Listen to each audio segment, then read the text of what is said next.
with you guys, talk sports. Glad to have you back, man. I mean, it's always fun. Like, where we were at last year, we had the Lions sucked, which is normal. Well, I guess we weren't even playing football yet at this time last year, maybe. But Michigan was a rough year. Michigan State was like, this has been a really easy fall for the podcast. I don't even think our college football teams were playing at this point, like you said. Yeah, I don't know if they were. When did they start? I think the NFL was, but I think Big Ten was not. With Justin Fields helping out and kind of spearheading with the rest of the Big Ten, I think it got started. I have a feeling we already started, though, because Michigan State was week 3, right? So this was probably and that was Halloween. 3. But that was Halloween. Yeah, so this might have been like the opening weekend because I think it was like thing. the second weekend in October when it got started finally. Yeah, man. And it went from like one week of practice to games. Yeah, but we're like what? Week 6 now? Or they? Yeah. Can we just finish week 6? Yeah. Can we just all be okay with the fact that we're actually playing games and the season was not interrupted? So nice. It is so nice. And look at all the fans in the crowd and stuff at the stadiums. I love it. Yeah, it is excellent. We got a lot to talk about today. A lot of football to get through, so I think we should just move right into our beer introductions here as quick as possible.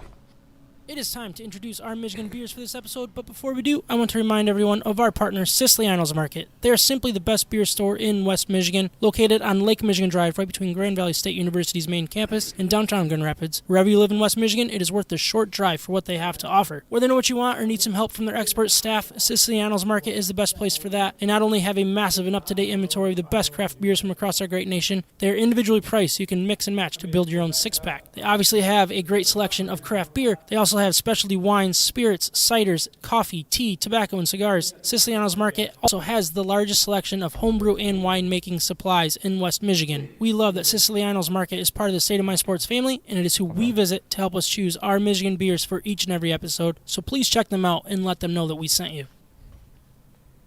All right, so we're here at DeHop, so we're drinking some of the greatest beer in West Michigan, right? Yeah. Always. Ryan, we're drinking the same thing. You want to, or Micah, you have the menu, so you start us out. We're actually not drinking the same thing. I thought we were. No, Micah and you are. Oh, Micah and I are drinking the same thing. Yeah. Micah, what are we drinking? Well, tonight we're drinking Peachy Mix Sour, a 5% kettle sour brewed with fresh peach puree. It's a fruity, peachy aroma with moderate tart finish, and it's a refreshing summer sipper, but it's fall, and it tastes really good. It does not need to be summer to enjoy this. I think what's good about that, and I had a sip earlier. I'm not drinking that formally, I guess, tonight, but my sip earlier showed me that what I appreciated about it is the beer is still what is the real flavor of the drink, right? Yep. It's not relying on all of the other fruits, and I love the mixture that you can get with different things. If you want to get flavor forward with the fruit versus the beer, like here's your beer option right here. Yeah, the nice thing about this, it doesn't need to be super heavy, like flavor forward. It's got a really nice balance of sour. You get a little bit of that beer on the back end. But I guess we can dive into this later at the end of the episode. There you go. All right, I will go next. My mic is on. You back? Yeah, I'm back. My mic is on, too. I thought you were going to get some like food or something. I was going to say it's right over here. You missed the table of food. I am drinking Flight 6041. There's a 5% brewed in honor of DeHop's first daughter, Lauren's wedding day. Did I say that in a weird way? Very weird. I literally read it, though. That's DeHop's first daughter, Lauren, her wedding day. How about that? Yeah, they brewed that one specifically for her wedding, and they have like their own cans for it and stuff. Yeah, pretty so, cool. Like the toast and stuff was all done. Gotta say, I'm pretty sweet. Big fan of it right now. It's a German wheat beer with subtle hints of spice and clove, blended with just the right amount of natural blood orange puree for a light, crisp, refreshing brew. So I'll have to drink this with the orange in mind, the blood orange flavor in mind, because I'm not good enough yet to pick up on all those hints. Drinking craft beer, having fun, and talking. You're listening to State of My Sports. I need to just stop worrying about the internet connection and just record the podcast at this point, right? Just yes. Is that what I need to do? Do it. I think it's getting better. Whatever you did helped. Did it? Yeah. Oh, so sweet. don't worry about it I'm anymore. not even going to look at it anymore, right? But anyways, the Detroit Lions, so that's who we're going to start with. We're going to zoom through our football talk the best that we can. I mean, no reason to go too fast when we can have fun talking about it. You could at least spend an hour on each. The Lions rally wasn't enough as the Minnesota Vikings kicked a game-winning 54-yard field goal to beat the Lions 19-17. The Lions trailed by 10 with just over 2 minutes remaining before kicking a field goal with 2:34 left, forced a turnover when Reeves-Maben stripped Madison on the Vikings' 20-yard line to set up a swift touchdown and go-ahead 2-point conversion. With 37 seconds left remaining, the Vikings went 21 yards, 6 yards, and 19 yards to set up a spike and game-winning kick, like I said, from 54 yards. Goff was 21 of 35 for 203 yards, 1 fumble, 1 interception, and was sacked 4 times. Jamal Williams had 57 yards on 13 carries and a 4.4 average. Swift had 51 yards and a touchdown on 11 carries for 4.6 average. St. Brown had 65 yards on 7 catches, and Swift had 53 yards through the air. I don't want to continue to beat a dead horse, but at this point, we kind of have to talk Goff when he has these type of Goff games. And it's not necessarily about how bad he is, like not forcing the ball downfield like we've talked about several times, but taking care of the football. Like, if fumbles. you're this conservative of a quarterback and you're not pressing at all and you still aren't taking care of the football, I mean, that's just embarrassing. What's the number right now? Has he fumbled 5 times in the year? Yeah, I actually put this down. So he's fumbled. I think I texted it to myself. I don't know if I added it to the notes or not. Well, anyways, I think going into this game, it was like 4 times, and he had lost. Looks like 6 fumbles. 6 fumbles, and he lost like 3 or 4 of them. 4. Six fumbles and 4 have been lost. Yeah. Oh my gosh! It's right on the sheet Like that. It is on the sheet? for sure. Well, Look at me. There Just you go. Killing it. Good prep. I mean, It is right there. Yeah. I thought it was going to be I'm lower just trying to because it help. was an afterthought. no, you're right, because it's not like the upside right now is like a Deshaun Watson or even like a Jameis Winston or something where you get the high of the highs with the 30-plus touchdowns in the season and then mixed with the ultimate lows. We're not even talking like that. And I get it. Like, this is the first game that his QBR has been lower than 90, which is pretty impressive. It's like I saw the stats where it was breaking some sort of like record with, or at least tying a record with a new team in the number of games over a 90 QBR. But we're not seeing the difference being made in the game. So I agree. Like, if you're not taking care of the ball and you're also not special with your arm and making those key plays that are making a difference, wins and losses, then I'm not sure what exactly you're giving us. Yeah, I mean, we were kind of having this conversation off air before the show, like talking about backup quarterbacks. It's not like it's something you just move on. You can't bring in David Blau and just call it a day. No. You can't bring in who was the quarterback that Tim Boyle? Tim Boyle. Like, that's not the answer, because Goff is obviously better than these guys, but it's still just it's disappointing. And I think the combination is really what hurts, because he's not taking care of the football, but he's also not putting the ball downfield like we've talked about. And I brought up I'm going to bring up the Lions leading receiver compared to Justin Jefferson, who was the Vikings leading receiver. Yeah. Because it was pretty eye opening when I look at this. So I'm on Ross St. Brown versus Justin Jefferson. 8 targets each, 7 receptions each. St. Brown 65 yards, Jefferson 124 yards. When you have the same amount of targets, same amount of receptions, and that big of a gap in yards, that's telling you what the quarterback is doing. That's telling you, I mean, yeah, there's routes and stuff that come into play, but I mean, that right there was pretty eye opening to me, because you have a quarterback that's just not willing to try. And it just sucks. Just the combination of the two, of not taking care of the football and still not putting the pressure on the defense. And Yeah. it's just really frustrating. Do you think quality of receivers has anything to do with it? Because you're not putting St. Brown and Justin Jefferson, as far as talent goes, like in the same Correct. Yeah. playing field. I mean, I'm sure that plays a role, but at the same time, you see so many different wide receivers in this league. Some of the best and some of the worst, they go downfield. Going deep is not a wide receiver thing. Going deep is a quarterback thing. Now, getting separation is a wide receiver thing, and we're not getting any of that from these wide receivers. But it's like, I don't know. Ryan, what do you think? Well, I think our wide receivers can get separation. I think they have gotten some separation here and there.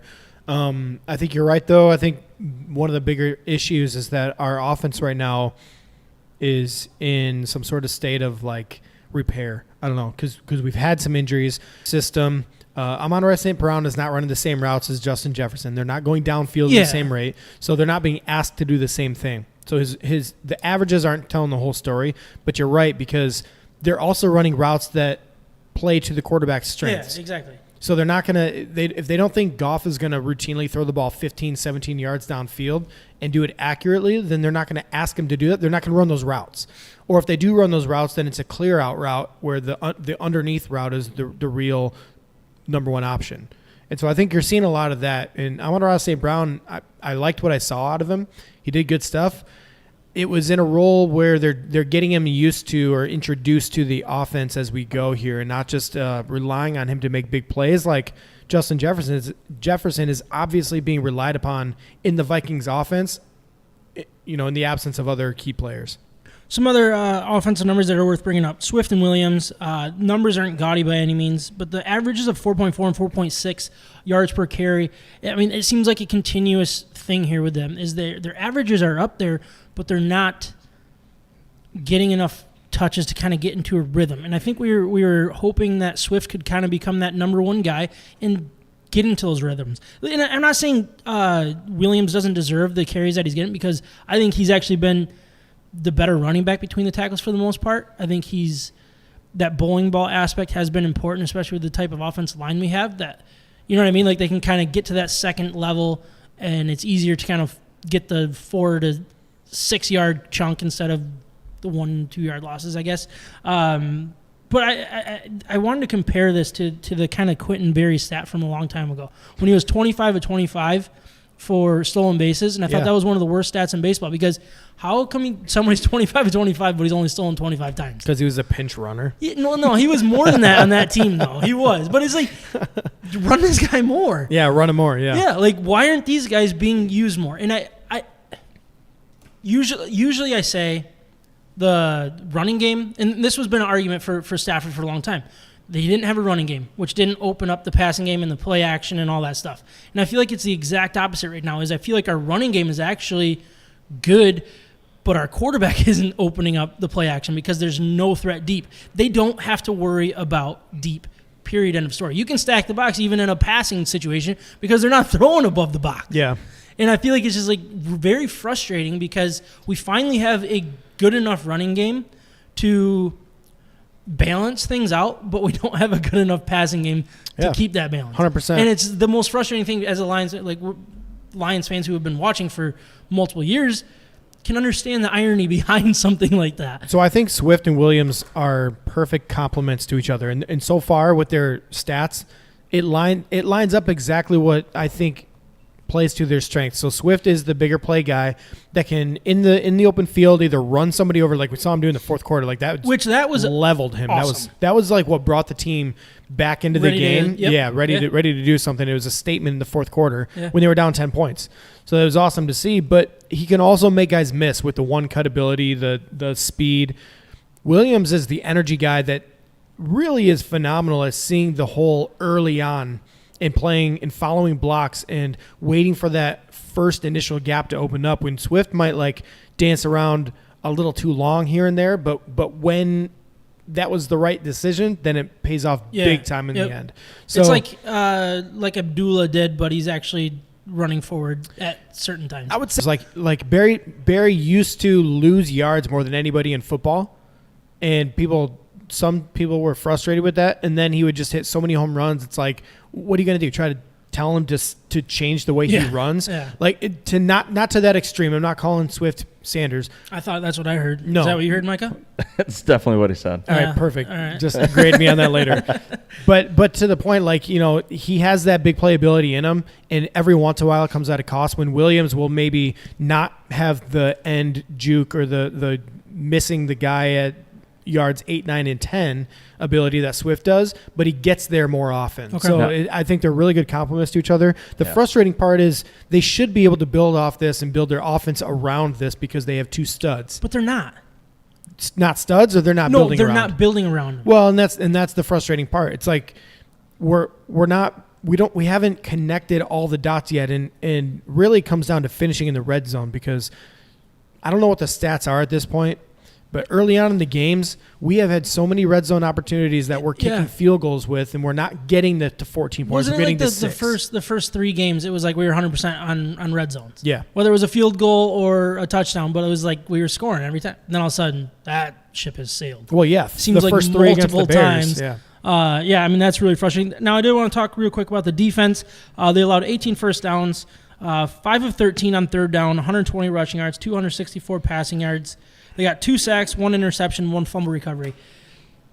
I am having a hard time with this because those numbers don't look that great to me with 18 first downs, 5 of 13 on third down. But they allowed 19 points, and one of them was a last-second field goal. I mean, there's something's got to give here with this defense, and I'm not sure I'm buying into the bend and not break theory, or are they just kind of getting lucky with the turnovers and bonehead decisions by some of the offenses that we're playing? Well, it almost feels like a mirage to me that this defense has figured something out. But when you do what you've done so far this year, or the last 3 games or whatever, that tells me something else. That tells me that they have figured something out. Like, where do you feel like this defense is right here, right now? I think they have positional groups that are actually playing pretty well.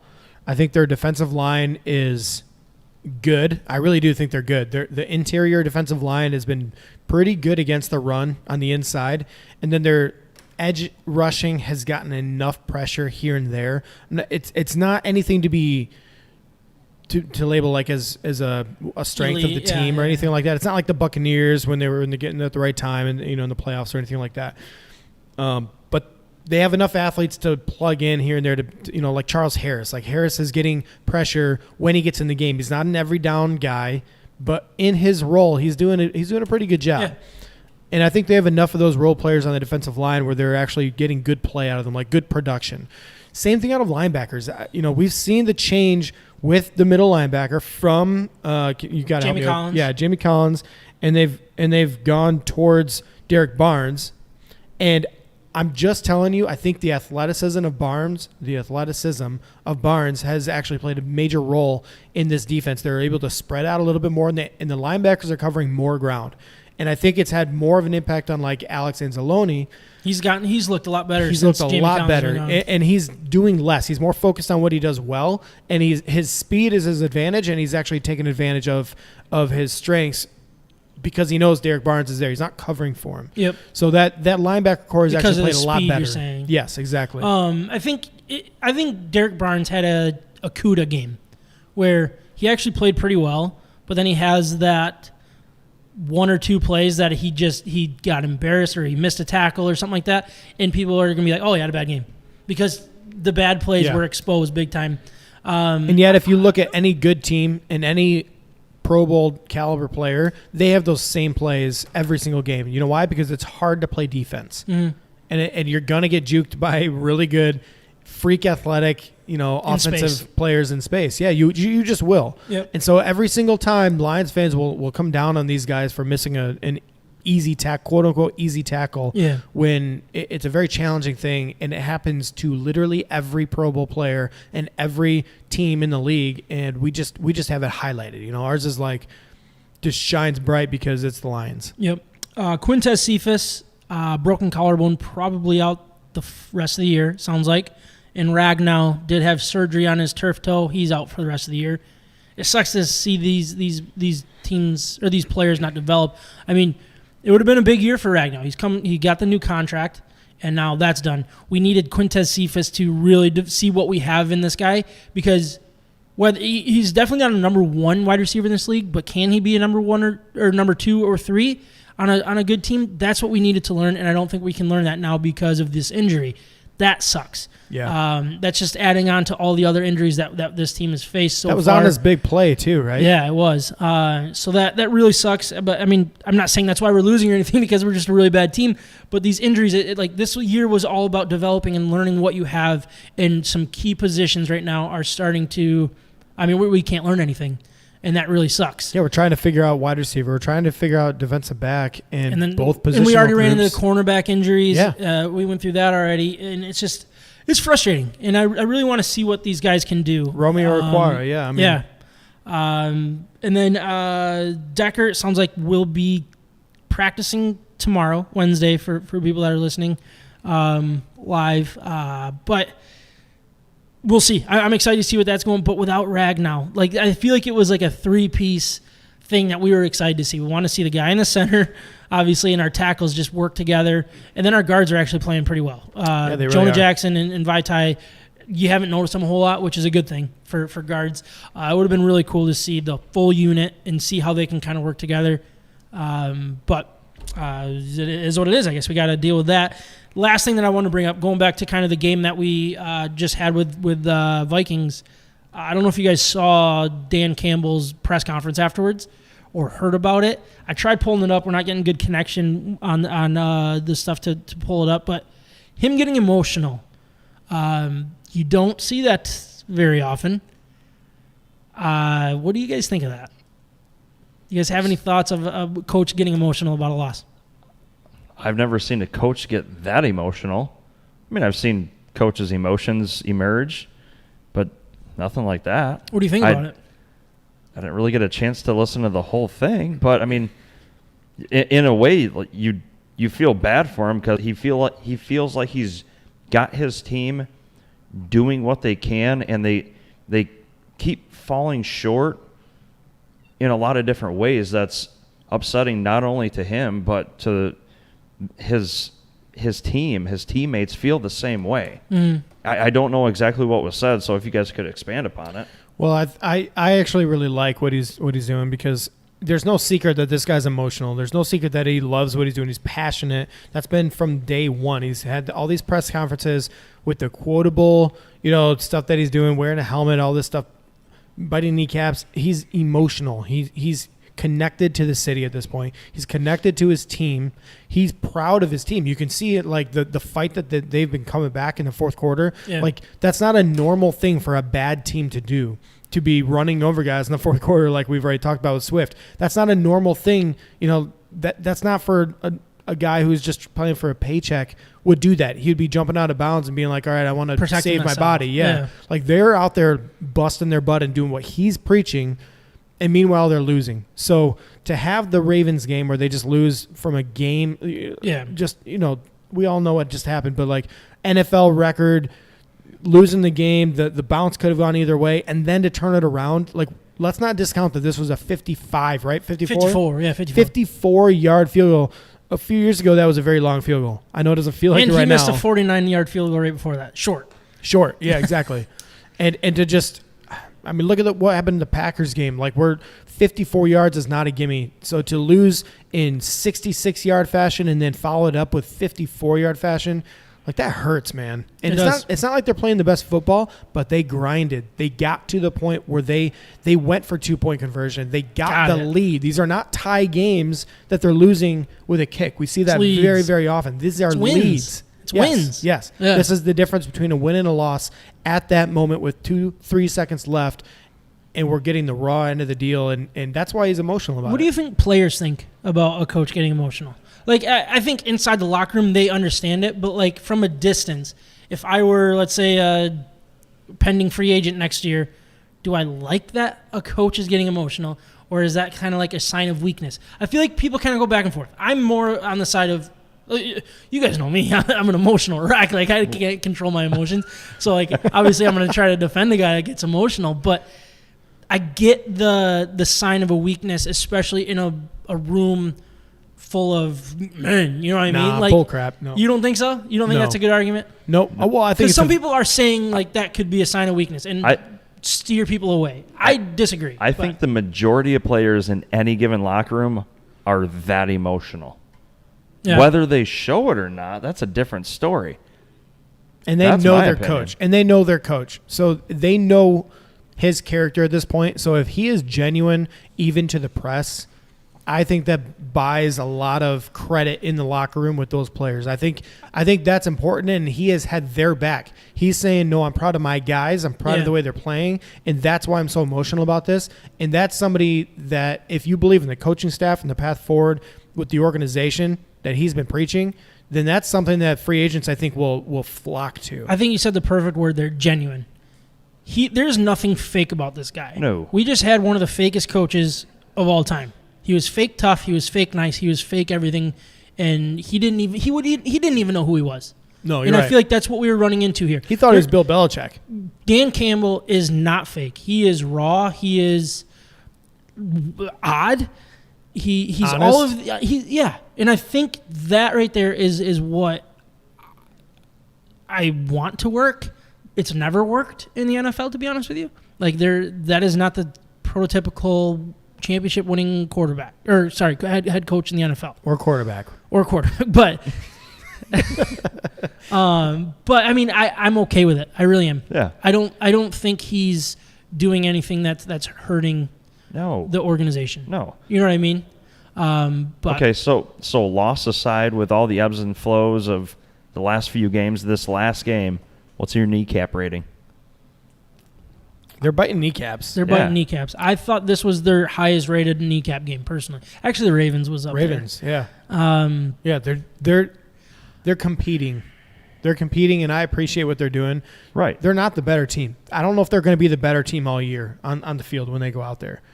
I don't think they're as terrible as people might think, but they're not giving up. They're doing exactly what he preached from day one.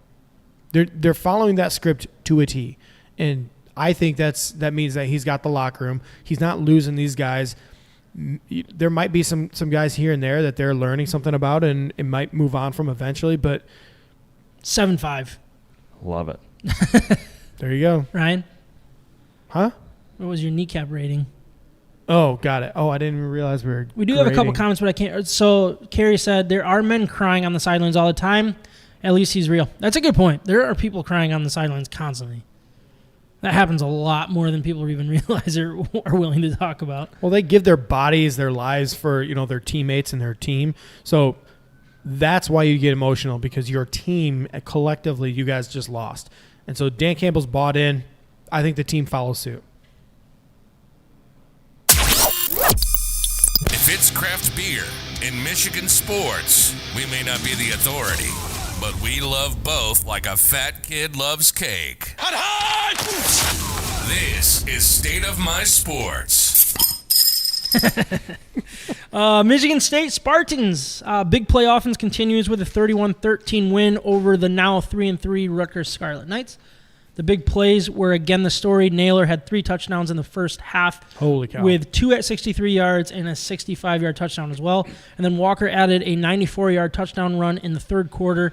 The defense allowed a touchdown on Rutgers' first drive, but then held them to 2 field goals in the second quarter and shut them out in the second half. MSU had 591 total yards to Rutgers' 377. Thorne, 16-27, 340, 3 touchdowns, 1 interception. Naylor, 5 catches, 221, 3 touchdowns. And Kenneth Walker, 223 yards on 28 carries for an 8-yard average and that 94-yard touchdown run. I think the big plays are the story of this offense right now. They can kind of slow down at times, but man, when they're hitting all of these plays. They're hitting the plays that nobody else in the country are hitting right now, I feel like. And it's very, very impressive. When you get that 94-yard touchdown run, you're getting multiple 60-yard touchdown passes every single game, it seems like. It would just happen to be Jalen Naylor in the first half this week. But, man, undefeated right now, and they are rolling. Special teams, too. I mean, before this game, there were two straight games before this one with punt return for touchdowns. I think I heard it was like the first one since 94. Yeah, and then it was crazy. back-to-back games or something like that. Yeah. Absolutely insane. I don't want to say that the big plays are bailing them out at all, because that's very unfair, because who knows if these big plays aren't hitting what it turns into, you know what I mean? But like, are you concerned at all when they start playing true blue strong defenses, if those big plays aren't connecting like it was in Nebraska, Can it slow this offense down, or do they have just too many weapons right now? I think Nebraska is the asterisk here. Like that's the what would you call it? Like the outlier, I guess. Yeah. This offense is good. So yes, it has big playability, but it also is just dangerous. It's good in so many different fronts. The reason why these deep passes are available is because Kenneth Walker is so good as a runner, so they have to stack the box. Do you think he's a legitimate shot at a Heisman candidate right now? Absolutely. If he continues all they have to do is keep winning, winning and upsetting big time teams. If they beat Michigan, if they go in and beat Ohio State, and they do what run the field or have one loss or something, and he's one of the main reasons why, and he keeps playing like he is, absolutely 100%. He's top 3 right off the guaranteed so far. But Jaden Reed, another big play guy, and they have more weapons behind him. They really do. Jordan Simmons is a capable backup running back. He's got a lot of explosive ability, and then their third wide receiver is escaping my mind right now, but also very, very dangerous down the field. So I think this was actually one of Peyton Thorne's worst games of the season, most inconsistent games of the season. It just shows you he's one throw away with these weapons. He's one throw away of doing something special, and man, he's so smooth and good on those deep balls. He does not overthrow his wide receiver very often, and it's a great trait to have. What are the Michigan State's biggest flaws, in your opinion? I think offensive line is a big question mark against a really stout defensive line. I think they were exposed against Nebraska. Yep, and so a really good pass rush. We'll see what Peyton Thorne can do on the run all the time. Yep. Their defense has some holes. Their run defense, especially, might not be so stout in the middle. Their pass rush. I think their pass rush is underrated, personally. Their pass rush is they can grind it out. Yeah, like they're good enough. Panashuk is not an ideal pass rusher, but you never want to go head to head against them one-on-one. So, and their whole team is made up of those guys. Do you think their cornerbacks are an issue? I keep hearing that. Yeah, they are. You think that's one of their biggest flaws? Yeah, they are, but they're big play guys. Henderson can kind of make up for that a little bit. Yeah, it's going to be an interesting matchup because the weakness of Michigan State with their cornerbacks is actually a weakness of Michigan with their wide receivers. So, not to get too ahead of ourselves, I think we're going to have some interesting games coming up here. And I don't think Michigan State's defense is a great strength of theirs just as a whole. But again, we've talked about it with their playmakers. They have big play guys on the defensive side too that might bail them out here and there on the defensive end. Their offense is stacked. I'm not worried about their offense. I think they can score on any defense. Mm-hmm. But their defense might get exposed here and there. And let's not forget, this is a Rutgers team that gave Michigan a scare. Yep. This is a Rutgers team that is very, very well coached, and we saw them get exposed a little bit with Ohio State. And what did we talk about? That Michigan State saw what Ohio State did, would match that, and maybe not quite to the level Ohio State did, and that's exactly the playbook that we saw. Right, the big plays, the passing ability, the deep passes over the cornerbacks and everything. Like, it looked exactly like Ohio State beat them, just maybe not so high powered. Yeah, I think Walker, going back to Walker here, he's 100% a Heisman. So I actually looked up the odds. He has the fourth best odds at plus 1,200, and he's the best non-quarterback odds currently, which, I mean, that's saying a whole lot. Yep. Are you concerned at all about the amount of work that they're putting on this guy? I feel like that's going to be an interesting thing because you look back against Indiana, 29 carries, Western Kentucky, 24, Nebraska, 19, Miami, 27. It's a lot of work for one guy. And you're not seeing, I think, was it Simmons that you brought up as like the backup running back, right? He's not getting a whole lot. Nope. When is enough enough? Like, is that a concern at all? Or is it basically you ride this guy because you have him 1 year and you've let him figure it out and the rest will take care of itself? 100%. Like, there's no reason to scale back. Horse. No. You ride the horse, baby. I mean, when you see 24 carries against Western Kentucky, I'm like, did you really need that?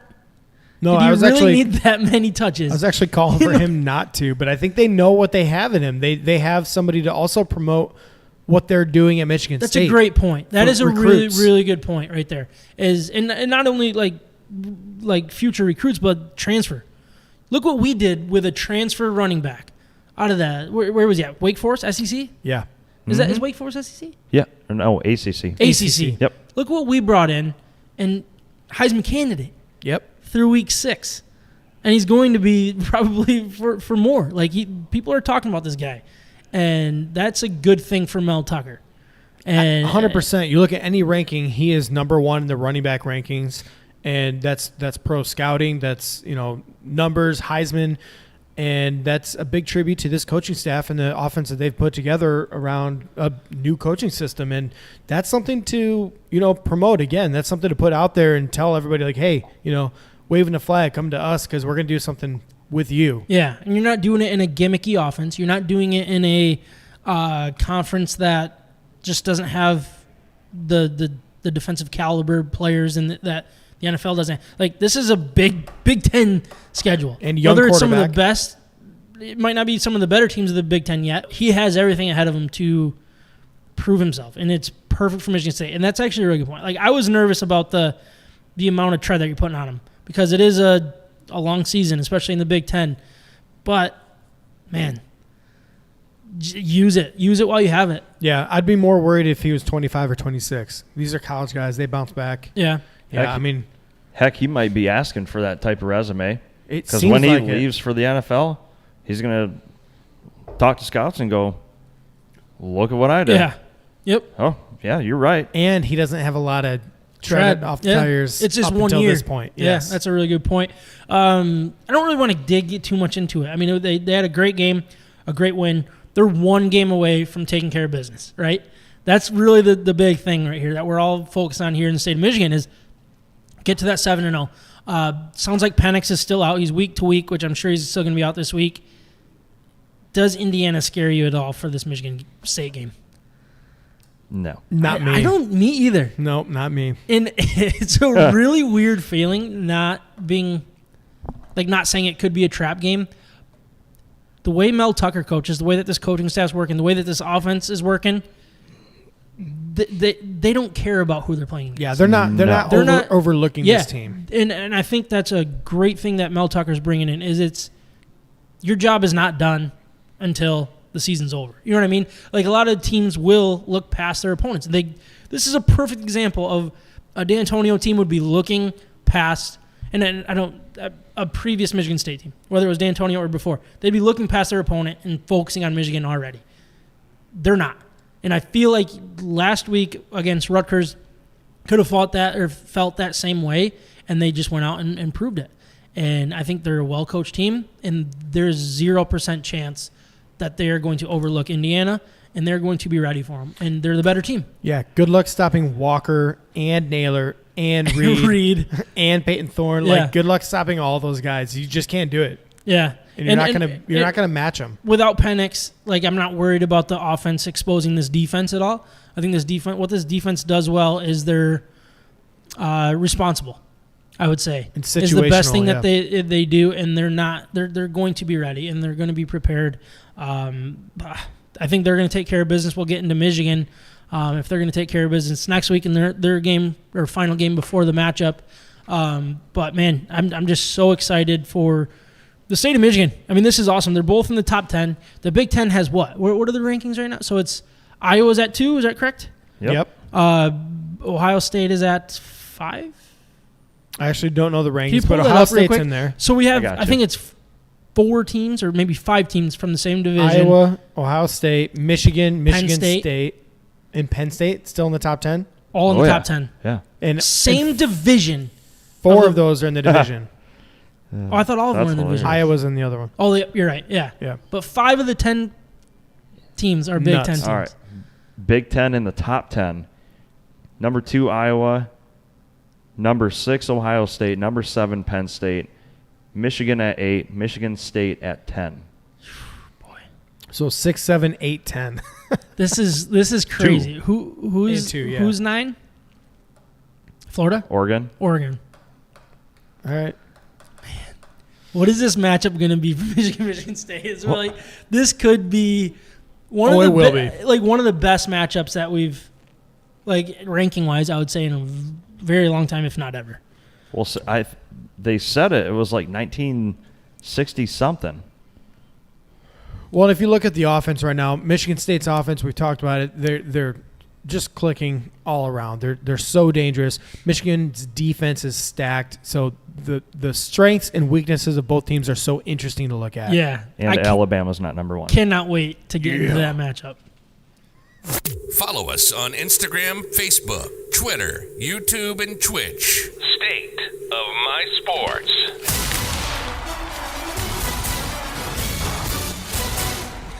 Got both of you now. Thank you. Michigan, we're cruising. We are cruising right through our football talk. Good job, guys. Which gives me more time to talk Red Wings. Yeah, that's the goal here is we want to talk about cider. Yes. Apple cider. Apple? Yeah. Michigan, we do got to talk Michigan quick, and we're going to try to keep this short. This is the real challenge for us. Michigan had a thrilling 32-29 win at the now 3-4 Nebraska Cornhuskers. The best 3-4 team in the nation of all time. Yep. After a 13-point second quarter, Michigan took a 13-point lead into halftime before Nebraska outscored Michigan 22-6 in the third quarter to take a 3-point lead into the fourth, where Michigan bounced back and won the fourth quarter 13-7, including a 31-yard field goal to tie the game with 3:05 left. Hawkins forced a fumble that would have been a 1st and 10 from the 45 with 1:50 remaining, and they got the go-ahead 39-yard field goal with 128 seconds left. Nope. 1:28 seconds remaining, and sealed the deal by forcing a turnover on downs. Cade, 22 of 38, 2 of 55, 1 interception. Baldwin, 6 catches for 64. Sanderstill, 2 catches, 52. The running game, I think that's one thing we got to talk about here with Michigan is Haskins, 123 yards on 21 attempts, 5.9 average, 2 touchdowns in that leap. That run was sick. Unreal. Corum, 89 yards on 13 attempts, 6.8 average, 1 touchdown. Defensively, Brad Hawkins, the 4 tackles, huge stop on 4th and 2 on Nebraska's first drive, and a clutch strip recovery for 19 yards to set up the game-winning field goal. Where do you guys want to start with this one? Can we just start with how crazy this game really was and how emotional it was? This was one of emotionally draining. I was exhausted by the end of the day. When you were running up walls and stuff. That was. My body woke up the next day feeling like crap physically. Yeah, it wasn't even a hangover. It was just I'm just emotionally drained. Yeah, I woke up the same way, but I think I moved a piano the day before, so I was just completely physically drained. That's one that got me too. Yeah. No, but this was what a game. I rewatched the game. Michigan deserved a better end score because I think that they were by far the better team. Yeah, what do you mean by that? Because that game, they were up at halftime. They put up a 0, donut. I think the 13. So to start with the first half, the 13-0 at the first half was underwhelming because Michigan scored, I think, 3 touchdowns in that one drive that got. You guys remember that drive? Oh, it was challenge after switching, everything an was hour and a half. That right there, I think, is what drained me. But I think they scored 2 touchdowns on that specific drive that got called back, and rightfully so. The calls were correct. Yep. But it's still that's how close. And I think they were inside the 5 twice that they ended with field goals. That's disappointing. And I think going back to the week before, or was it 2 weeks before? When they played Wisconsin, yes, they felt the exact same way. Is they left the door open early when they shouldn't have, and that's very concerning. Now, that has a lot to do with Michigan, but that's where I'm start sealing the deal, get a better quarterback in. No, you're make absolutely plays. right. Otherwise, if you can't take advantage of these points when they're there, good football teams will take advantage and kill you and bury you when you're down. We saw it against Ohio State a couple years ago. Things were rolling. The second you don't capitalize, the floodgates open, and you know what? Hits the fan. And it looked like that was going to happen here. And that was one thing that I think I want to take out of this Michigan game is Michigan responded well when everything was against them. The crowd was against them. The momentum was against them. They responded well. And I think Cade actually led a pretty good drive to change that feeling. But it was still a disappointing game.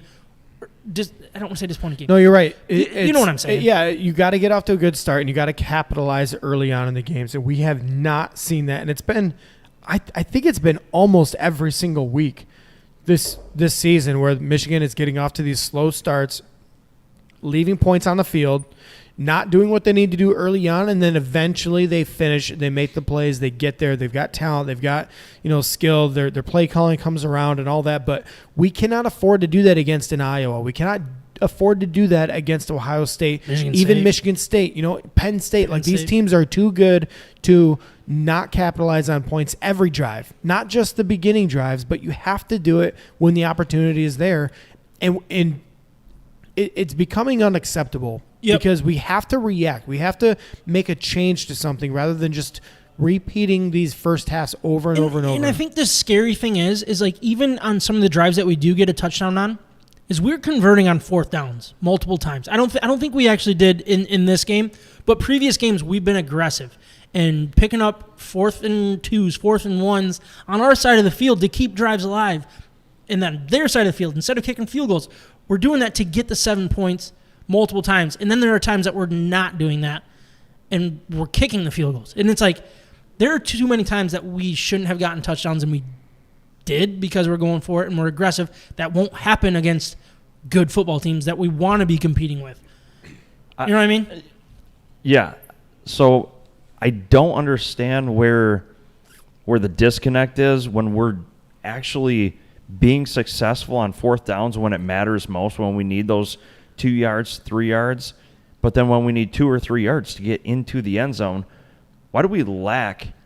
I don't know if it's creativity or we're overthinking it or we're being too simple, but the play calling. I'm not trying to bail out the execution on the offense for the players, but the play calling seems to kind of be tossed out the window for one reason or another. And when we don't capitalize and we settle for a field goal, something feels completely disconnected, discombobulated. It doesn't feel right. My theory is they are keeping the ball in the hands of the people that they trust, and that's their running backs. They completely trust the running backs. They trust the offense. Based on what I'm seeing, trust McNamara. McNamara doesn't even trust McNamara at this point. And I think that's the moral of the conversation that we're going to have to get into is, do we make that change? That seems to be the easy change. That seems to be the change that should be made. And it's not even about the J.J. McCarthy train right now. It's about you see a quarterback that doesn't seem to have a lot of confidence in himself. You see a quarterback that's just waiting for the rug to be pulled out from under him, the job to be taken away from him. You can't have a quarterback playing in fear. He seems to be playing in fear of losing his job, and I think it's kind of that Goff thing. I mean, these are pretty similar numbers to what Goff would have put up. McNamara's taking care of the football better than Goff, obviously, but it's still. I think the issue with this offense. Yeah, his numbers: 22 of 38, 255 yards, 0 touchdowns, 1 interception. It just screams. Okay, so I guess the first credit that we can give him is this is the first game that he's actually thrown the ball, like 38 attempts. This is the first time that we have relied on the passing game to open up our running game. We didn't see our running game open up until later in the second half. Yep. With the big run by Haskins. Corum came alive, scored the touchdown. So some of that has to do with Cade moving the offense along the way, and then the touchdowns came when we were close to the goal line already. So I think he played a little bit better in some of those drives than we might give him credit. But this is also college football, where stats are usually up in the absurd type of numbers, like closer to video game numbers than the NFL. So it should not be a struggle to throw for 1 touchdown. It should not be impressive to get 22 completions, 255 yards. But that's where we're at with him. I think we're all on the same page. The real question is whether JJ's ready mentally, like pre-snap. If he can process the game where he knows, this guy is lined up inside of the left tackle, which means that they're going to attack this way, and we might have a better guy versus maybe the cutback, and he can move his guys or explain that kind of defensive coverage to the rest of the team. That's the leadership that Cade, I think, brings. Not necessarily talent and execution, but at least like recognition and understanding. And if JJ is not there, then that's a tough switch to make. Then you got to still have these bring him in for 1 or 2 plays at a time mentality with JJ. If he is there, then we've talked about it. I will say it again. I do not want to get to the point where we lose a game with Cade in order to make the change. Yep. I want to make the change before we throw a game away. Yep, I agree. And we should point out that, they brought in Cade for one of the most important plays of that game. I think it was 3rd and 4. Is that right? The final drive, when we were looking to take the lead, they brought him in for a run pass option type play, and he fell. Luckily, hit the ground before he fumbled the football. Yeah, he fumbled because of the ground, but yeah. Yeah, but it was still ugly. It was still he looked uncomfortable, and he looked nervous. And I thought that was interesting that, first of all, that they brought him in for the most important play of the game, because if you get that first down, that's game over. You get in the end zone, you're not playing for the field goal at that point. And they brought him in, and he failed. But I think that we're ready to we're as fans ready to take that risk for the reward that we think we could get with him. Isn't it a luxury just being undefeated and we're complaining about our quarterback? And it sucks, man, because you hear state fans and you listen to sports talk and stuff, and people are like, well, here's Michigan always looking to the backup quarterback again, not happy with their 6-0 start and blah, blah, blah, blah, blah. It's like, this one feels different. If he looked like Peyton Thorne, we wouldn't be worried about it. And that was one thing. I was listening to Mike Valenti on 97 on the ticket, and he's like trying to compare McNamara and Peyton Thorne. I'm like, no, you guys have the young guy. You already are. You started the next guy. You started the younger guy that was the future as well. We're not that. We're taking the comfortable route. So that's where the difference is. It's not necessarily Cade. You know what I mean? If they started Anthony Russo and he was playing Cade, they'd be calling for Peyton Thorne. It's just natural, and I think it's fair. It sucks that it's just the stereotypical Michigan fan thing, but that's where we're at, and I think it's fair that we're not happy with it. And it's not necessarily that we think JJ's a Heisman candidate if he was playing the whole season, anything like that. It's just the upside is better. In college football, it's all about the upside when it comes to quarterbacks. You don't win championships playing it safe. And I think even you go back a couple years ago with Tua, when they made the change to Tua, when Clemson made the change to Trevor Lawrence, they brought in the upside guys to win themselves a national championship. And I'm not saying that's what Michigan needs to do to win a national championship. I'm saying that's what teams do. Well, those guys could make every throw that they needed to make. And what we're seeing right now is a lack of ability from Cade McNamara to make the throws to the sideline, to make the right read over the middle, over the linebacker in front of the safety. He's not able to make those two-dimensional looks or the third option type of look. So he's overloaded in his mind. He's not processing the game like we think he should be able to. And JJ has proven that at the high school level. Which I'm sure Cade did too, right? Well, he did. He broke every record in Nevada, Cade.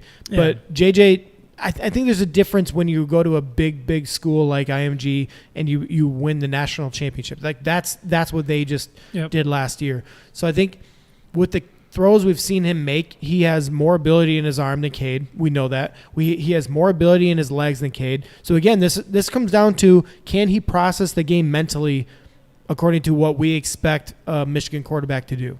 And if the answer is the coaches do not have the confidence in him to process that, which they should know at this point in practices, then I support playing Cade, because he has led this team to an undefeated record so far. They haven't played the hardest teams in the world, but he's gotten the job done. I don't want to lose the game because we throw a true freshman in there and he throws four interceptions because he's trying to do too much. I don't want that either. So this is a very delicate coaching decision right now, and it's important for Harbaugh and to rely on all of the talented staff that he has to make this right decision. Do you think a change gets made during the bye? What were you going to say before that question, though? Because you wanted to chime in. Couldn't tell you. Oh, okay. Go ahead. Lost it. But I don't know if they make that change. I know that I don't envy what the coaches are going through because they have a lot riding right now. They have a lot of happy fans that can get real angry real quick at the drop of a hat. Yep. And quite honestly, when you look at it, they're 6-0. Cade's only thrown one pick. And it wasn't, I mean, a pick's bad. It wasn't really. It was a game-changing pick when it happened, too. Yeah, it was ugly, but it was It was a also really bad throw. his wide receiver jumped to the opposite side. Like he was No, expecting him no. to come to the middle. He lost the safety. He did not see the safety, and he absolutely threw it. It was to a tight end. It was a really bad throw. Nonetheless, it would be hard for me to make a change It was over the middle, yeah. in the bye week. Went the opposite way. I don't know. I don't even have an answer for you. If they're going to, probably not. I think you're going to see, if they're considering this, you're going to see a major uptick in reps for JJ against Northwestern. Yeah, yep. I was going to get into more of the game, but I don't think we need to at this point, right? No. Nope.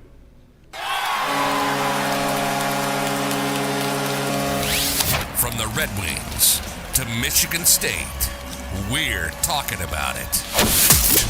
This is State of My Sports. We get to talk some Red Wings. Wait, are we done with Michigan? We are. Oh, okay. Before we get into the main topic of episode 126, I want to remind everyone that DeHop's Brewing Company and Cafe is open and pouring some of the best craft beer in West Michigan. Their revamped food menu, which, if anybody down there is listening, I am empty, and I will take a peach sour. If anybody down there is listening. The revamped food menu, rotating taps, wine, and ciders make DeHop's perfect for whatever they have going on, from dinner with the family, late night drinks with friends, and everything in between. DeHop's is becoming a staple in this West Michigan restaurant community that we highly recommend to our friends and listeners. And DeHop's is the official brewery of State of My Sports in 2021. And if you mention State of My Sports, you will get a nice little discount off your first beer. Here we are. We're ready to talk some Detroit Red Wings.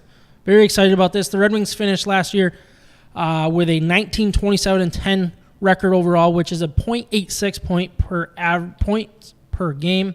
It translates to 70.5 points in a 62. What's up? Never mind. Go ahead. I'm just The numbers just got to me. I couldn't follow. The numbies. The numbies. no, I really didn't lay this out the way I wanted this conversation to go, at least to start. But I mean, So last season they took a step forward, right? last season they took a really nice step forward. I thought I had that in here. What were they the year before? Last season, Red Wings finished with a 19-27-10 record. Yeah, but I'm talking about the year before that. Oh, they were at a .55 points per game average the year before that, but that's later on. So .55 compared to a .86. Yeah, so they finished second to last in goals for, 20th in goals against, and that goal differential is actually from last year, not this year. My bad on that. The leading scorers was Jacob Vrana, 19 goals and 36 points. Some of that was with, who did we get him from? The Capitals. Washington.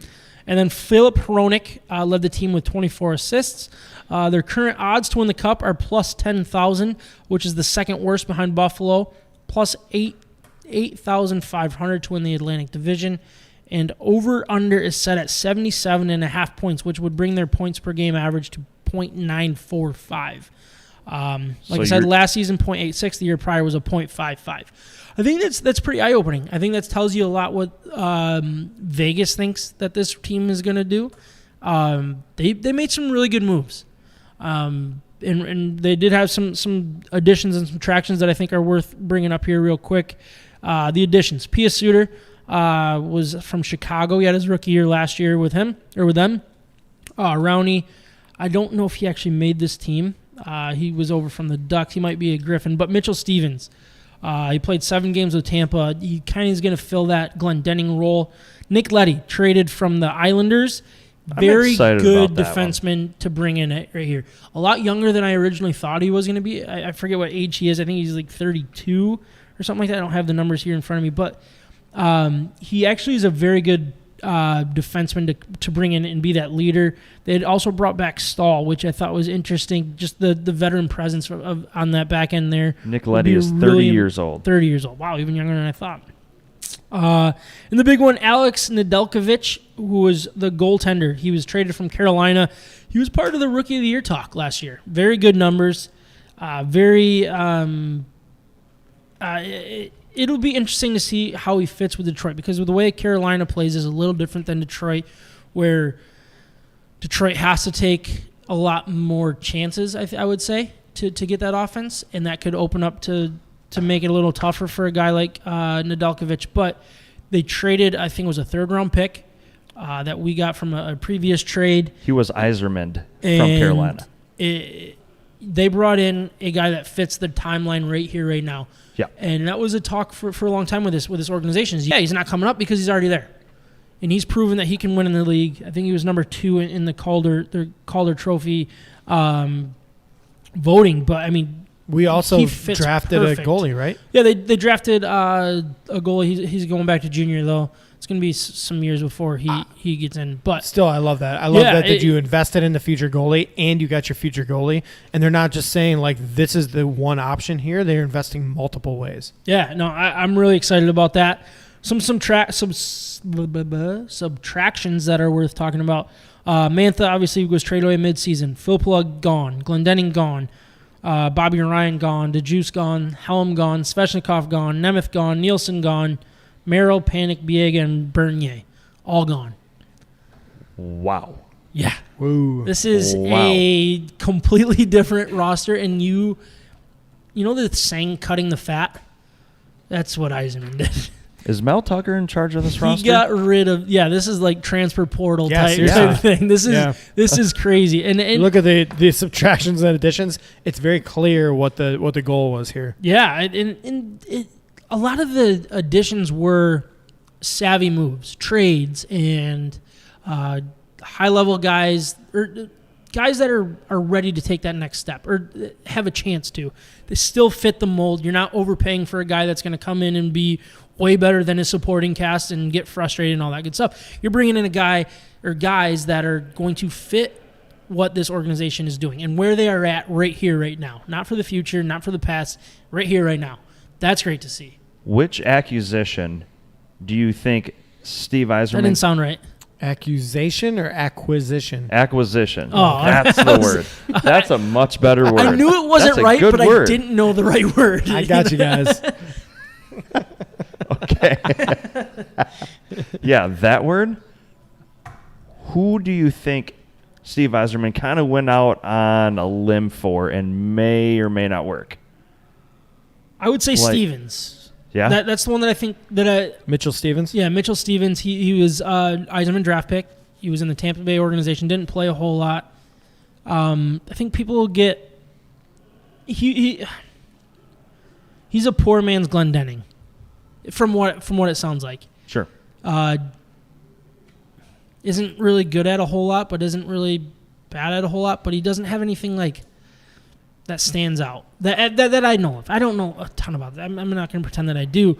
But the fact that he wasn't getting playing time in Tampa, and that they didn't want to keep him young. Beer orders. Beer? Yes. There you Sour, go. please. Sour, please. Thank you so much. Same.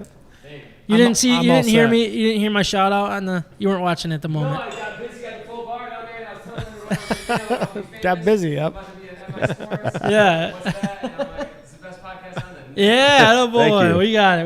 Thank you, Appreciate James. it. I'm going to check out the replay. I'm going to check out. I got to hear what's happening with Brewing. I got to hear what's happening with the Bears. We don't talk about the Bears on this podcast. Let's- Only last week. Quick, let's talk about the Bears and Gruden. But I think the Stevens one is the one that it will be interesting to see how it plays Sure, out. sure. The one I'm really excited about is Pia Suter. Yeah, how does that happen? How does he go from a rookie to on a new team It took him a while to get up to the league. as a rookie? Yeah. Okay. He might have been actually. Was he undrafted? He might have been undrafted free agent, which changes the control of players as well. And then with Taves coming back and the way that his contract was set up, they couldn't afford to re-sign him. I think he probably was a restricted free agent. I'm not positive on that. But it just the way that their cap is at, they didn't have room to make that work. And they also traded for Seth Jones and brought in some more high-end contract. So he was kind of the odd man out that I think benefited for the Red Wings. I really do. But the rookie watch, I think, is the most interesting thing here for the Red Wings. Mo Seider, Lucas Raymond both made the team. The Lucas Raymond one is really interesting. I think the injury to Verana really opened the door for him. Veleno was sent down, though. I don't know where to go with this. I'm excited for both of them, don't get me wrong. Raymond, but disappointed with Veleno? I'm disappointed that Veleno didn't make the team. And I think that's where Mitchell kind of took that spot from him. But also, Veleno has that higher upside where he should be getting top 6 minutes in his future. If he's coming in and being a fourth-line guy, it's not going to work in in Detroit. But if you put him in GR and getting him top 6 forward minutes, that's when he'll develop. I don't think he'll be down very long. I think he'll be up here pretty quickly. But I'm not that worried about it. I dove in a little bit here. It sounds to me like he's almost like the sixth man, like the guy that the next to come up. Yeah. And so he's going to be waiting in the wings, and there will be an injury here or there that he's going to have to fill some sort of role, and he'll get the playing time when it's ready. Sorry, I did misspeak. Carter Rowney, who I don't know anything about, he did make this roster, it looks like. He did not, or he did? He did. I said he didn't. Looks like he did, but he's not in like the projected starting lineup, so he'll probably be that odd man out. I think what's cool about this too is that Steve Yzerman seems to have a knack for these like Vrana, like these kind of guys that are true professionals that have skill level, but maybe hasn't had the opportunity yet. And he's thinking, like, I've got plenty of opportunity available for these guys to come in and be real professionals. Let's just say 3 of them stick. Like, that's a pretty good direction of this team to add with the young talent that they're bringing up through the draft. And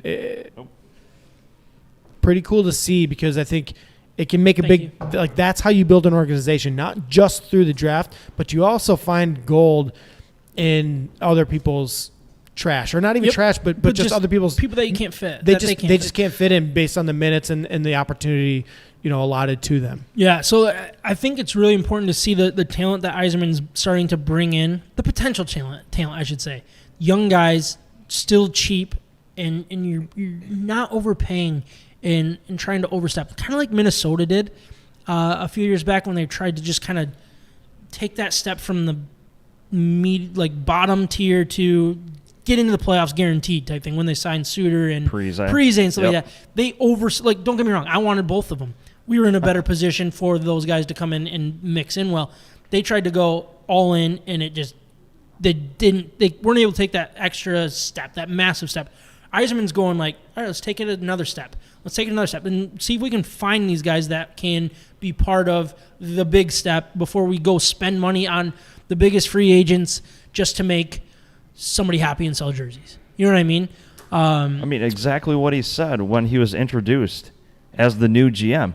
Have patience. Yep. This is going to take time. And he has done an amazing job. He has escalated this rebuild quicker than I ever could have imagined with creativity, and I think they're ready. But I'm glad that we didn't go overboard. So I listened to Darren McCarty when he was going over Bobby Ryan being released. It was before the news that came out saying that Lucas Raymond was on the team. But he was just saying, like, he was disappointed because Bobby Ryan's such a good guy. Yep. The city kind of fell in love with him. A lot of the people that are at least invested in the Detroit area, I think there might be a disconnect between Detroit area and West Michigan with Bobby Ryan and the feelings about him. But he was pretty involved in the community. It was kind of a big deal that he didn't make the team. Yeah. So I was disappointed with that too, honestly. Were you? Okay. I really like Bobby Ryan. So for the people that don't know who he is, he went through some alcohol issues. He was out of the league for a little bit. Went through some rehab, I believe. Went through rehab, and I want to say he was was he a top 3 pick at one point or top 4 pick in his draft? I think. Very high talented guy, had some really good years, and then he hit rock bottom, and it was rough. And he worked his way back up, and he said he loved it in Detroit. And that was kind of, I think, the fact that he loved it in Detroit was one of the reasons why Detroit fell in love with him, because you don't really have that right now in for the Red Wings. But I think it was a sign of new things to come for the Red Wings. They didn't just, and I think, is that kind of what you were going to get at with, it was disappointing, but that's actually a good sign that they're not signing the good story. They're not signing the comfortable thing. They're stepping away from the morally right decision to make the right decision for the organization. Yes, exactly. Move the franchise in the direction that it needs to go to compete properly. Yep. And that is moving towards your young talent. That means that Lucas Raymond and these guys are more ready than we think they are. Yep. And it's in their best interest and to develop them at the NHL level and personally and mentally on their game. They're at the point where this is going to benefit them to be with the Wings instead of still somewhere else or in the IHL or whatever. Like they're ready to make this next step, and the Wings are ready to invest in them. And there will be, oh man, how do you even put it? There will be like I don't know. I'm trying to say. It's like the damage, like not catastrophic damage, but like collateral damage. There will be collateral damage. Okay. Where unintended, you're gonna have to get rid of these guys who, like you said, are the good story, who Detroit might have fallen in love with, but they're not right for the long-term rebuild of this team. Yep. So exactly like you put it, I probably put too many words to it, but this is a good sign for the organization to say that we're moving in the right direction, and this is one of those building blocks that we need to do. We're also one injury away from bringing Bobby Ryan back. So I don't want to say too much about that because I don't think moving on from him was important to the rebuild necessarily, but I think it looks right for the rebuild. You know what I mean? Like, how do I explain that? If they kept him, it wouldn't have bothered me a whole lot. But the fact that, like, if it was him versus like Bobby Ryan versus Lucas Raymond, that's when I'm like, great choice. You made the right one by going Lucas Raymond, letting this guy learn on the job. Now, if it's Mitchell Stevens, Bobby Ryan, I probably would have leaned a little bit more towards Bobby Ryan because I know what I get with Bobby Ryan. I know the good. You got to have that veteran presence in there, especially for these young guys, and you don't really have that right now. Where I feel like he could have fit that mold a little bit better. Kind of take the pressure off the Larkins and Bertuzzis and stuff like that, and be like, hey, you know what to say. You are the veteran guy. You know what I mean? And that's where I think we could be missing. And he worked well with the team last year. Yeah. It went as well as it could have. Yep. I'm looking forward to these, like getting into these different player. Yeah. Real quick, I didn't want to go over kind of my season goals here. For me, it's really about development of the young players at the NHL level while learning if Blashill can be the coach when this team is ready to contend. I think Yzerman set him up to be like, all right, show me you can coach in this league. Show me you deserve a new contract. That was a conversation in the offseason if they were going to bring him back and stuff. I expect more. I expect to see a more competitive team game in and game out and hope that the goalies allow them to kind of take more chances and be more aggressive offensively to not sit back just to protect the goals against, if you will.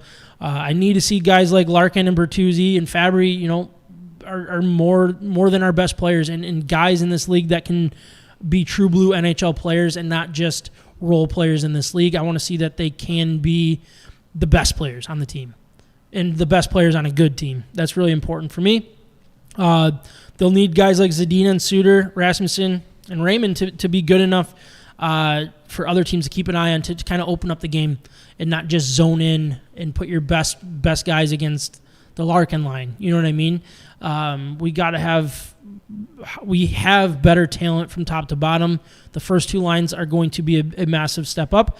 And I like to see the goaltending tandem. I think it's a good tandem in the combo of veteran and young defenseman will be interesting to see and what we can turn these into at trade deadline. I don't want to get into that yet because I think this team could be ready to make a playoff push. Buyers? I don't want to say buyers. I don't think buyers is the right word unless it's a rental. You know what I mean? Because we have the cap space. But time will tell. I don't want to go one way or the other at this point. This time last year, I was like, yeah, we're gonna be dealers, Definitely. and we got to trade this guy, we got to trade that guy, and we got to do this. I'm not there yet. Big difference, yeah. Big difference right here, right now. A breakout player. If you guys don't have one, I'll start. I think it needs to be Larkin. I'm not saying it's going to be Larkin. For me, it needs to be Larkin. He needs to take a massive step in becoming a true leader of this team and organization. I don't think he's done anything to deserve the C on his jersey yet. And some people would say he already had his breakout year in 18-19 when he had, 32 goals, 73 points and stuff like that. So that was a really good year. But that's not top talent in this league year. No. And that's what we need to see from this guy. We need to see that he can be the 30-goal scorer consistently and 100 points. He needs you know what to I mean? be the whole He needs to take another package. step. And he needs to be a leader. I don't think he's done anything yet to be a leader on this team. And it's more than being the first one on the ice and the last one off the ice. You need to be a leader that people want to follow. People want to be like you on the ice. People want to defend you on the ice. People, whether you deserve support from your teammates, they want to give it to you. You know what I mean? Mm-hmm. I think this is a really, really important year for Larkin. Hopefully his health, hopefully that's a thing in the past. This is a tough one for me. It's more like he has to be the breakout player. I know you could have easily gone young with Lucas Raymond or Sider and stuff like that, but like for me, for this team to be successful, it has to be behind Larkin because they put that C on his jersey, they put that pressure on him, and it sure as heck better be. Otherwise, it could be a tough breakup here very soon. High expectations. I'm looking at this roster and the number of first and second round draft picks that are really big names in the Detroit community. I mean, this is like the culmination of a lot of, what we've been waiting for at this point. Yeah. Like It really is. There is way more talent on this team than we've seen in recent years, like Zadina, Rasmussen, Raymond, Sider, Suter. Like, Yeah. there's a lot. Larkin, Bertuzzi, Fabry, and There's some big names there. yeah, there's some talent. There's some real talent there. I was gonna say Zadina being the breakout just because it. That's where you guys were. That's where you guys are on the same exactly page. where with that? my mind went. You would actually be proud of me with all the research I've been doing on the wings lately, but I think to me he has the talent to break out, and all he needs around him is supporting cast so that he can do his thing, and show what he can really do in this league. And if he is an upper echelon type of guy in the NHL, that's going to do wonders for this Detroit team. No, I think Zadina is a perfect breakout player because, and I think you actually nailed it. He's not the guy that's going to create his own shot. He's not the guy that's going to go end to end. He's the guy that needs support. He's the guy that needs people pressing with him, and I think he has that now. So it's looking like he's going to be on line with Fabry and Suter. That's a big upgrade from Helm and Glendening, like the guys that were on his line in the past, and that will benefit him. And I would love to see him break out. Don't forget about player. Do you guys want to have one that you want to go first? You want me to go? Go ahead. All right, I was going to say Michael Rasmussen. I think people have moved on to Sider, Zadina, Raymond. But Rasmussen, he was drafted 22nd overall, 9th overall, and he's only 22 years old. I think he's the perfect replacement for Anthony Mantha on this roster with a little more size and I think a little more skill, a little less strength, power forward feel, but he still has that too. I'm really excited to see what he can do. He's projected to be a third line center, which I wish he was a little bit higher, but with the guys that we have in front of him, I get it. But I think people are forgetting about him because you have these younger, not even younger, more recent draft picks that people are getting more excited about, and I don't think you can forget about this guy because he's the reason why we can move on from Anthony Mantha. He's the biggest reason right there. And I'm not saying that they're the same player by any means, but they're very similar in the way they play. I love it. Again, another first-round draft pick. Yeah. Somebody that's coming up through the organization is ready to contribute in very, very young, 22 years old, like you said. Pretty exciting. I was going to go with Robbie Fabry, actually, because that's a good one. I just think, the impact that he had immediately after the trade when he came in, it was noticeable immediately. Yeah. And I think if you, again, I'm at the point right now where the more these guys are surrounded by the type of talent that can kind of elevate all of their play together, then you're going to see guys like Fabry be able to perform more. He's going to be able to finish instead of being a near miss. Mm-hmm. So I'm thinking Fabry's I think my rebound Fabry guy. is a great one. I actually put him Don't as forget. my rebound player, mainly because he did have a rough year last year. He only played in 30 games due to injury. But like you kind of said it perfectly with he came onto the scene in Detroit very well, and people were excited about him, and he was putting up numbers, and then it kind of fell off. And I think that was a lot about the supporting cast. And right here, we're so much deeper than we've ever been, at least with the top 6 forwards, maybe getting to the 9, at least with if we're talking young potential. But yeah, I think the supporting cast around him will make him a lot better. And I think the second power play unit is going to be pretty solid with Fabry, Suter, and Zadina. I think both of those guys kind of fit that second. I think that could be our better power play when push comes to shove. So I think that's a really good one. Micah, did you have a rebound player? Do you want to? Yeah, I do. Tyler Bertuzzi. Yep. Played 9 games last year before back injury. He had back surgery. Years before that, he played nearly a full season. He had 71 games in the 2019-2020 season, 21 goals, same with the previous year. I think Tyler Bertuzzi is a perfect candidate for a rebound player. Yeah, and for the people that don't know about the Bertuzzi stuff, he did he's the only Red Wing that said he was not going to get the vaccine. So currently he cannot play in Canada. I think he's still allowed to play in like the New York and stuff like that, even though like basketball players aren't. Visiting. No, it's only visiting, or visiting players are all allowed to play in those states. But not in Canada. Not in Canada. Yeah. So he can go to New York and play. Yes, only home Gotcha. teams in New York would not be able to participate. And that's the same thing as basketball? Yeah. Okay. I didn't realize that. But yeah. So it'll be interesting to see coming off the back surgery too. It's very interesting what kind of season he'll have. I think a rebound. He kind of fits that rebound mold for sure. Dark horse MVP. I put Pia Suter. I think the Red Wings' best offseason signing coming off his rookie year in Chicago. He fit in really well in Chicago. He learned a lot from some very high-end professionals there, and he fit in. Now, what is he going to do with a little more pressure? What is he going to do with more ice time without the playing with a superstar type like Kane and stuff like that? Will be interesting, but I think he could be a very nice get, and I think he could be the quiet leader of this team by the end of the year. And I think he's going to lead the second power play unit. And this is the guy that I see ready to take the Larkin place. And I'm not saying he's going to be the next captain. I'm saying the do-it-all player, the guy that the team kind of rallies behind. You know what I mean? Yeah. I'm not in the locker room.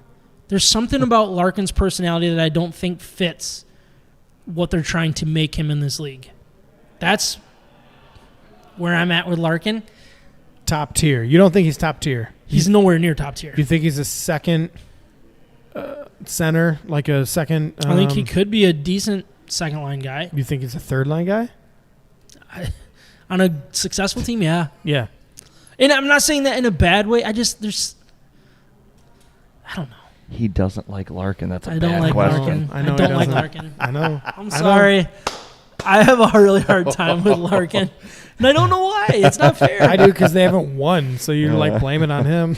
Okay, so all these reasons of why we're talking Larkin, that's exactly why I put him as dark horse MVP. Because he's not like this. He's not your Sidney Crosby of the team where he's going to be an absolute stud or Connor McDavid where he's just going to tear it up. Yeah. And so He might be, though. he's my dark horse MVP. That's fair. For all the aforementioned reasons, that's why I'm sitting here with him as my dark horse. Come on, guys. I've got the real dark horse MVP. Can I guess? Yeah, go ahead. Nadelkovic. No. Oh. I see the formula you made right there, and it's just not true. I'm gonna go. I bet Lucas Raymond. Ooh, so close. Hold on. Dang it!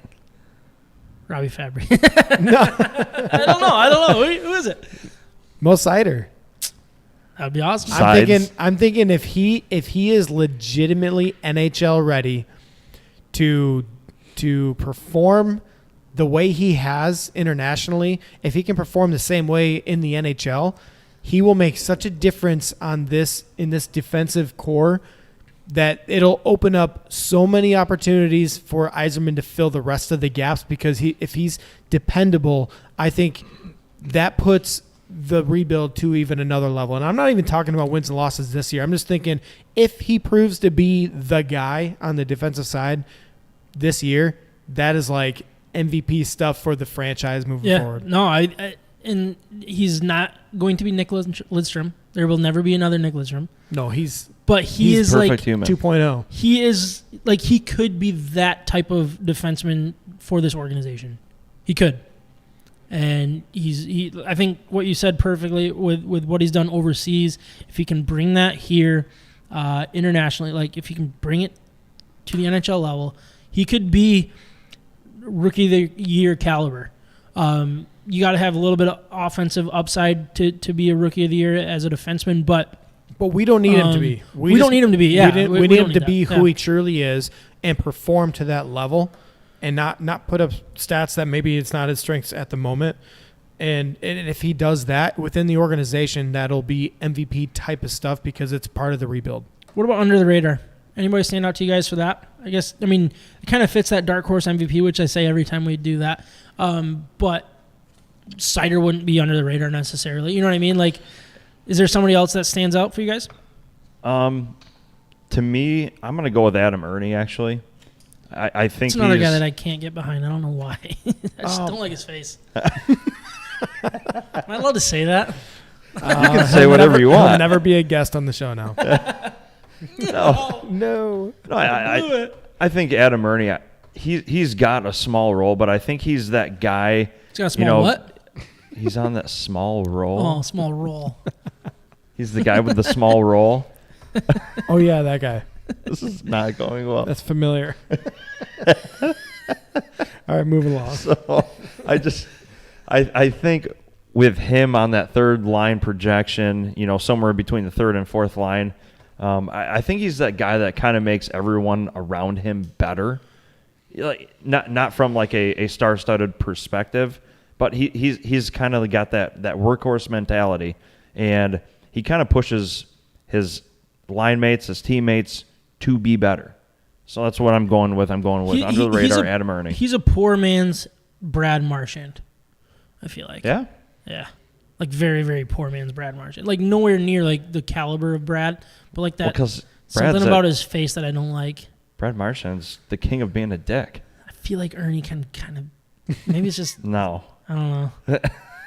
I was tempted to go Zadina here because I just think he gets lost in the shuffle with all the exciting news with all the young guys too. Yep. But I will actually go with under the radar. Well, it's a tie for me between Rasmussen and and Veleno. Veleno? Yeah. You think Veleno could come in and be a big part? Well, I do because in under the radar because in the sense that like Lucas Raymond and Sider are getting such big praise right now and they're getting a lot of attention right now. And these again, there's this young core is more than just a couple of guys. This is a young core that we're talking about 6, 7, 8 strong. So as a team, as a core, they're going to be filling out multiple lines, and that is so important to this franchise moving forward. So under the radar, yeah, I'm going to go Rasmussen. He plays a big part in this franchise moving forward, and also Veleno. If he comes up and performs, he can strengthen the third line. He can strengthen the second line. Like, I don't know where he falls in this, but it's important to the franchise. Yeah, I actually went with Vladimir Nemestnikov. Playing with guys like Rasmussen and Ernie will help him out a lot. I liked the signing last year, but it didn't really translate that well. I think who he was playing with had a lot to do with that, and I think he will benefit a lot from the skilled, younger, aggressive players that he's going to be playing with rather than I don't really want to go in the corner right now. Yeah. I'm just going to pretend that I'm caring about defense right now so I don't have to push too hard. You know what I mean? I think this team's going to look a lot different. I think they need to be pressing. I think the third line is going to have to produce. And with Ernie, Rasmussen, and Nemesnikov, I think that could be a very interesting thing. Not to mention he's already been a 20-goal scorer in this league. That's a decent amount of goals for a third-line guy. If he can do that again, this team will be sitting here in the right direction pretty quick because this team secondary scoring's been a massive issue for this organization for a very, very long time, even through the last couple of good years.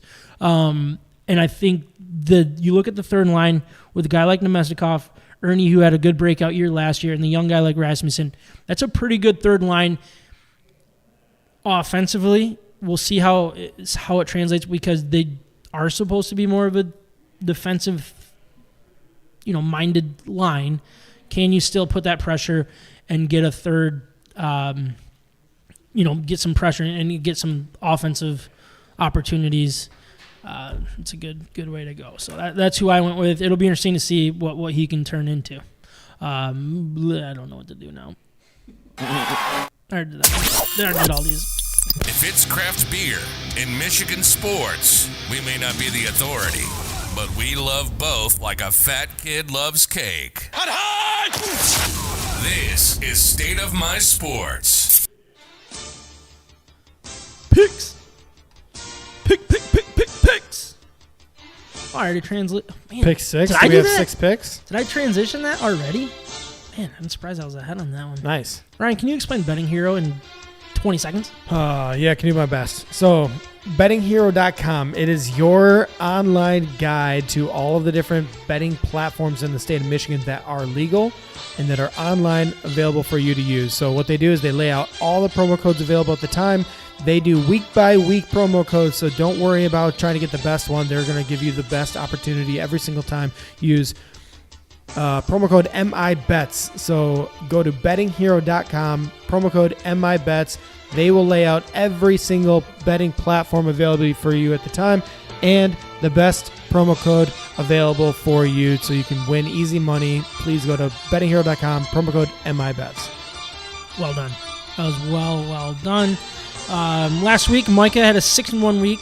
He is our leader at 24-16 overall. What happened? You're Come welcome. Kyle and Ryan both went 5-2. Ryan, you are 22-18. Kyle's 21-19. I went 4-3, along with John. Who is ahead of me at 19-21 overall.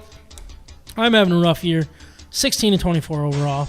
But it's a new week. This is when I go 7-0. So if you guys want to copy my picks, you'll have a good week. Nice pick 7. I've we are seen your starting- parlays. Hey, I had a good. You had a good week. I had a very good week. You know what I did last week? I gotta pause the music for this. Last night. This is What? totally worth bringing up. Do it. All right, so I What? put together a really nice parlay Through bettinghero.com. through bettinghero.com. Yeah. I got the promo and all that good stuff. Yep, and my bets. But I've worked my way through it, and on FanDuel I put together a same game parlay, and it was Marquise Brown for like over 45 yards and a touchdown, and then the third one was Well, you had Lamar Jackson throwing. Jackson over 245 yards passing, Yep. and then So he Ravens does money like line. Lamar. And then Ravens no, I can't stand them. But then I had the Ravens money line. So that was my 4-leg parlay. Yeah. The first 3 were pretty much guarantees at like through the thick of it. When the Ravens were down 22-3, I put money on Ravens again live to win. So I had 2 bets on their money line. So I won. So then when they came back and won, I won a decent amount of money. So it was really fun. He sounds How many- rich. how He's many kind of hundreds? giggling. A few. It was fun. Good for you. Good for you. It Well was do- really, well really done. fun. Thank you. bettinghero.com, promo Yeah. code MIBETS. I cashed out, and I'm calling it a career. Anyways, we're starting on our Thursday night football. We got Tampa Bay at the Eagles, who are +7. Kyle and John are not here, so I will tell you guys their picks. They're both taking Tampa Bay. Micah, you're leading the way, so you go first. Tampa. They are taking both Tampa and the Eagles. Did I say that? No. I was mocking the way you said it. I know. I got there though. That's Yeah. all that matters. All right, I'm gonna also take Bucks. I am too. It just doesn't make sense. Nope, it doesn't. Like, Eagles aren't there yet. no. Next we are Chargers at the Ravens. Ravens are a 3.5-point favorite. Kyle's taking the Chargers. John's taking the Ravens. Mike, what about you? Chargers. Ryan. This feels like a trap. Like the Chargers are the obvious choice here. Ravens might just come out and like blow them out of the water, and it's gonna be one of those weird games. But This is sorry, when you take the Chargers, right? I'm gonna take the Chargers. I knew you were going to do that. I knew it. I'm taking the Chargers as well. I don't think the Ravens are that good. I really don't. Because they have a MVP quarterback. I just don't think they're that good. Anyways, Anyways, moving down to the Cardinals at the Browns. The Browns are a 2.5-point favorite. look at that. Kyle's taking the Cardinals. John is taking the Browns. Micah? I am going to go with the Browns. Oh my gosh. Yeah, I'm gonna go with the Browns as well. Cardinals are good. This is a tough game, man. This is a tough one to call. Home with the Browns. See- And that defense and defensive front. If there's a quarterback to tear them apart, it's gonna be Kyler Murray. So I don't know. Yeah, this is the game that I feel like the Cardinals show their true colors and the Browns show their true colors. You know what I mean? Like, the Browns haven't been playing that great. They haven't been, No, but they win. but they've won, but they lost last week, didn't they? Did they? To the Chargers? Oh yeah, they got blown out. Man. No, it was high scoring. Well, high scoring, yeah. Yeah, it was. I'm just thinking the defense. Yeah. I think this is the one that the water's going to find its level on both these teams, and I think the Browns are going to win this game by double digits, personally. So, just take it or leave it. Moving down to the Bengals at the Lions.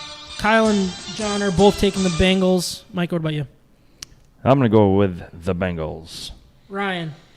I don't think it's smart taking the Lions at this point, so I will go Bengals. It hurts me to say that because they're competing every game, but I think Joe Burrow's underrated at this point. Rope contusion. Got rushed to the hospital. I'm taking the Lions. Plus 3.5. Might as well. You didn't take them last week, did you? No. I did. I know. That was my one loss against you. I didn't take the Lions. So we got some college games. We got OK State number 12 OK State at number 25 Texas. Texas is a 4.5-point favorite. Kyle and John are both taking Texas. Mike, what about you? Oklahoma State. Ryan. Texas. Bounce back. Yeah, I think they're going to be ready to play. They're very, very angry how that game ended last week against Oklahoma. They felt like they earned something. They didn't get the win. Yep. I think Texas is going to bounce back and win this game. 4.5 is a pretty big number, but I'm going to take Texas. We got number 11 Kentucky at number 1 Georgia minus 23.5. How does that? Anyways, Kyle is taking Kentucky. John is taking Georgia. Micah. Kentucky. Ryan. I'm taking Georgia. That defense is going to dominate. They're going to score just enough points to cover. I think Kentucky's going to have a backdoor cover on this one. I'm going Kentucky. We're moving down to our Sparty Party pick of the week, which you guys know. Sparty Party is one of the best IPAs out there. I love their doing an IPA with Mandarina Bavaria and Amarillo hops. This is a Big Lake, special Big Lake Brewing. 7% alcohol by volume, 53 IBUs. It's a perfect mix of flavor and bitterness, I think. This is a really, really good IPA. Check that one out and drink it during your party, Sparty Party game of the week at Indiana. Indiana is a 4.5-point dog. Kyle and John are both taking MSU. Michael, what about you? Anyone that bets against MSU this week is going to regret it. This just seems give like me an MSU. easy pick. Yeah. It seems like the money line to bet on this week. I do not understand this. I This actually How was it might not bigger? bet on this right now. Yeah. Just to not lose Honestly, out on if it's still at 4.5, I would recommend going out there and betting on it because that spread does not make sense, especially with Penix out. No. I mean, I don't think they've officially ruled him out yet, but he will be out. He's not playing. So this is one that 4.5. It feels like the easiest bet of the week. I just bought a new mountain bike. I got to pay back somehow. Sparty party. Hey. Sparty party. Obviously, there is no Michigan game this week. They are, number 9 now? Or no, what are they ranked now? Number 8. Number 8 now. 8. They are number 8. I did want to give a quick shout-out to our Haze and Blue. It's a crushable New England IPA featuring Citra and Mosaic hops and brewed with real blueberries, 5.5% alcohol, and 20 IBUs. Very, very good beer and perfect for your Michigan games, right? We were sipping on that at my house Perfection. on Saturday. While I was hiding behind a chair. You were behind a chair. Definitely. That chair was not happy you were behind it. Oh, no. But it is what it is. But that gives us a chance to jump into our... It is time to grade our Michigan beers for this episode, but before we do, I want to once again remind everyone of our partner, Siciliano's Market. They're simply the best beer store in West Michigan, located on Lake Michigan Drive, right between Grand Valley State University's main campus. In downtown Grand Rapids, wherever you live in West Michigan, it is worth the short drive for what they have to offer. Whether you know what you want or you need some help from their expert staff, Siciliano's Market is the best place for that. They not only have a massive and up-to-date inventory of the best craft beers from across our great nation, they're individually priced so you can mix and match to build your own six-pack. Along with their great selection of craft beer, they have specialty wines, spirits, ciders, coffee, tea, tobacco, and cigars. They also have the largest selection of homebrew and winemaking supplies in West Michigan. We love that Siciliano's Market is part of the State of My Sports family and is who we visit to help us choose our Michigan beers for each and every episode. So please check them out and let them know that we sent you. Micah, can you remind everybody what we're drinking? Absolutely. From DeHop's, obviously, we're drinking the Peachy Mix Sour, 5% kettle sour brewed with fresh peach puree. It's a fruity, peachy aroma with moderate tart finish, and it's refreshing for summer, fall, winter, and every other season in between. Oh, geez, all of them. Sam, what did you think about that? Oh, you know what? I don't think we're going to get an answer out of him right now. It was so refreshing, he had to go refresh. Oh, 100%. What'd you think, though? No, this beer is delicious. It's a great sour. It's well balanced. There's the peach flavor. You still get the beer flavor on the back end. Like I said before, I mean, there's really not this insane description about the beer, and I like that because it's not overpowering with 100 different things in there. It's a very basic sour, but it's a really, really good sour. It's easy to drink. I'm gonna give it an 8.2. Ooh, solid score. I like this beer. Real quick, Carrie is drinking from Oddside their mango seltzer, even though they aren't the ones I thought I bought. 8.4. That's an interesting solid. story. Outside has good seltzers. They do. I think Outside has some of the best craft beer seltzers, but you gave it an 8.2. 8.2. I like it. What do you think? I think that's a good score. What do you think? I think it's an 8.4. Wow. He was pumped about that beer from the very beginning. I just got outgraded. Outgraded. That doesn't happen often. Well, he went second. Getting cocky now with your school. Do you have any fellow classmates that listen to the podcast? Any classmates? Your Monday night class that you don't go to half the time? No. You said you don't get outgraded. Yeah. Are So you going to get an A? Do they get better grades than you? Do you get better grades than all of the people in your class? Couldn't tell ya. Is that what we're talking about? I don't know. Calling out your fellow Yeah. classmates? Oh, for sure. Anybody better at electricity than you? Oh, probably all of my classmates because I actually do electrical things. All right, Ryan, what are you drinking? I am drinking the Flight 6041. It's 5%. This was brewed in honor of DeHop's first daughter, Lauren, for her wedding day.